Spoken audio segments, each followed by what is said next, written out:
And still, celebrating yung harvest nila dito sa Duran Farm, gagawa lang tayo ng isang mabilis na beef con ampalaya.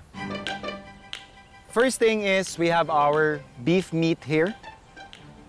So gagawin natin, we've demonstrated this in the past.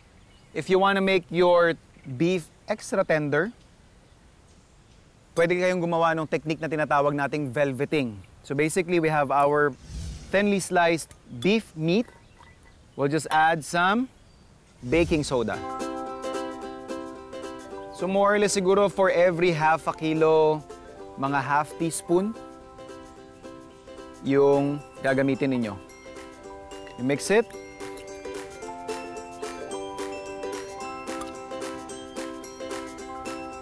And we'll just season this with some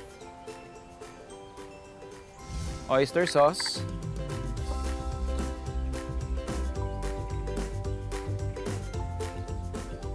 After our oyster sauce, konting soy sauce lang.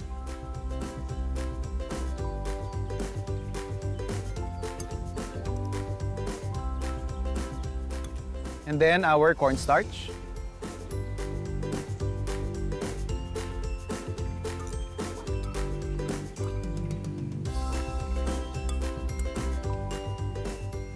And then some sesame oil.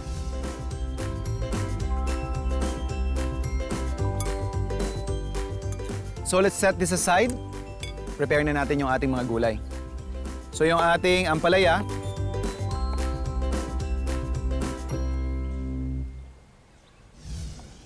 tanggalin lang natin yung gitna.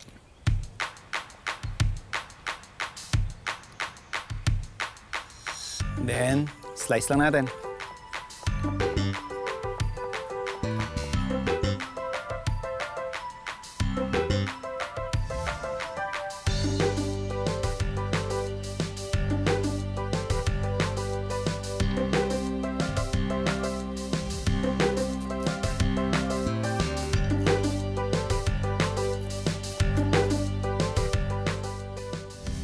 And meron na rin tayo ditong chopped garlic.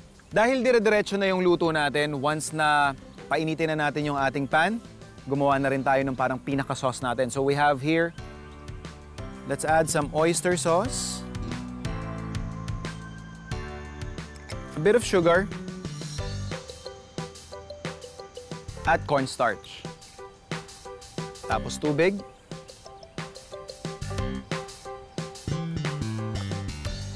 Dissolve lang natin yan. And, pwede tayo magsalang. So, tinatawag na tayo ng apoy natin, yung wok natin. Ready na rin.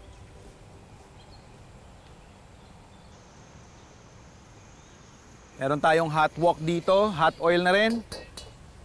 Lagay na natin yung ating beef slices.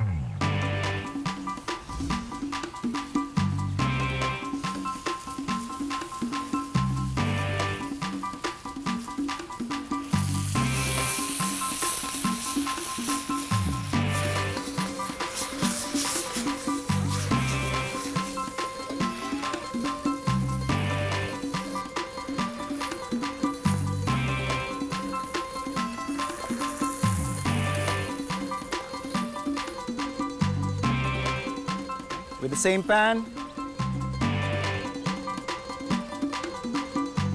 yung ating kamatis.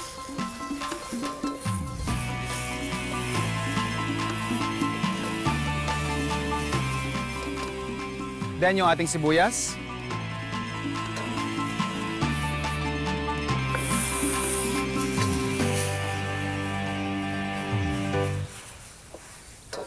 And yung ating bawang.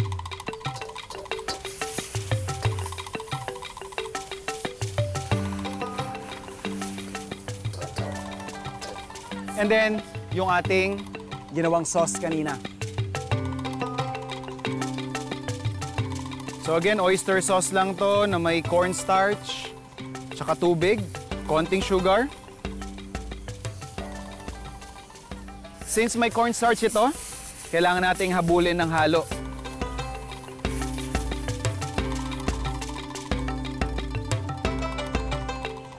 Okay. Goods na ako sa timpla. Lagyan na natin yung ating ampalaya.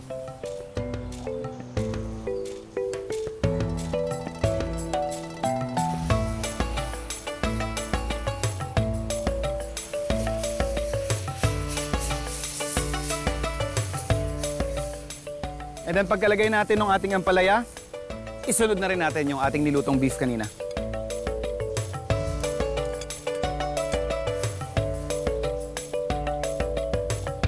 More soy sauce.